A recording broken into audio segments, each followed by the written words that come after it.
जय हिंद, जय भारत।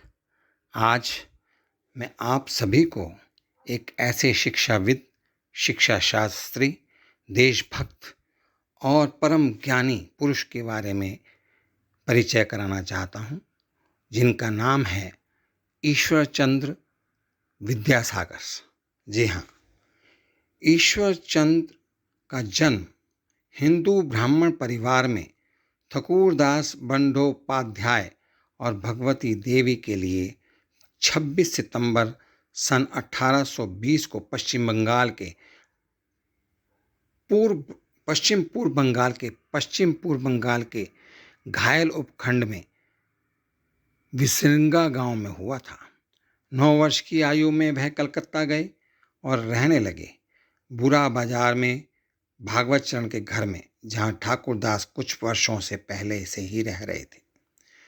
उन्होंने 1829 से लेकर सन 1841 के दौरान संस्कृत कॉलेज में वेदांत, व्याकरण, साहित्य, रेटोरिक, स्मृति और नैतिकता सीखी।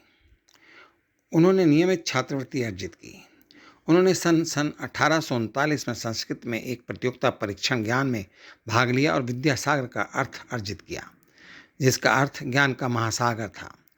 उसी वर्ष ईश्वर चंद्र विद्यासागर ने सफलतापूर्वक अपनी कानून परीक्षा को मंजूरी दे दी। विद्यासागर ने 14 वर्ष की आयु में दीनामणि देवी से विवाह किया और इस जोड़े के पुत्र हैं नारायण चंद्र। ईश्वर चंद्र विद्यासागर को संस्कृत कॉलेज में प्रचलित मध्यकालीन शैक्षणिक शिक्षा प्रणाली को पूरी तरह से पुनर्निर्मित करने और शिक्षा प्रणाली में आधुनिक अंतर्दृष्टि लाने की भूमिका के साथ श्रेय दिया गया। अपने कर्तव्य को निभाते हुए जब वे प्रोफेसर के रूप में संस्कृत कॉलेज वापस आए, तब विद्यासागर ने पहला परिवर्तन संस्कृत के अलावा अंग्रेजी और बंगाली को सीखने के माध्यम के रूप में शामिल करना था। उन्होंने वैदिक ग्रंथों के साथ यूरोपियन इतिहास, दर्शन शास्त्र और विज्ञान के पाठ्यक्रम पेश किए। श्री ईश्वर चंद्र विद्यासागर ब्रह्म समाज नामक संस्था के सदस्य भी थे। स्त्री की शिक्षा के साथ साथ इन्होंने विधवा विवाह और विधवाओं की दशा सुधारने का काम भी किया। इसके लिए श्री ईश्वर चंद्र विद्यासागर जी को बहुत सी कठिनाइयों का सामना करना पड़ा। अंत में विधवा विवाह को कानूनी स्वीकृति प्राप्त हो गई। सुधारवादी विचारधाराओं का जनता के बीच प्रचार करने के लिए श्री ईश्वर चंद्र विद्यासागर जी ने अंग्रेजी व बंगला में पत्र निकाले।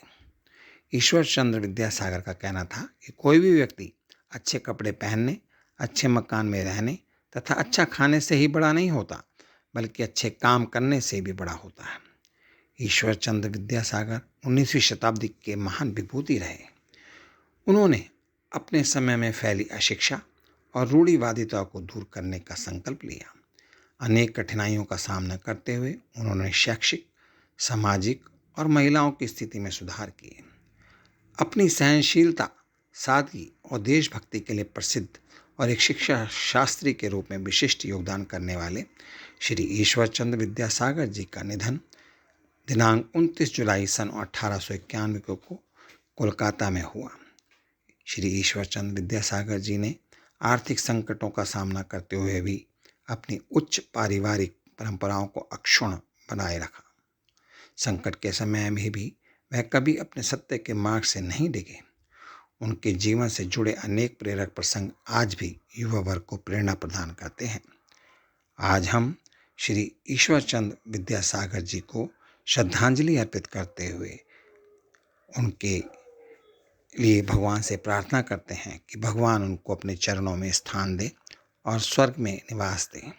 इन्हीं शब्दों के साथ मैं आप सभी के लिए मंगल कामनाएं करता हूँ। जय हिंद, जय भारत।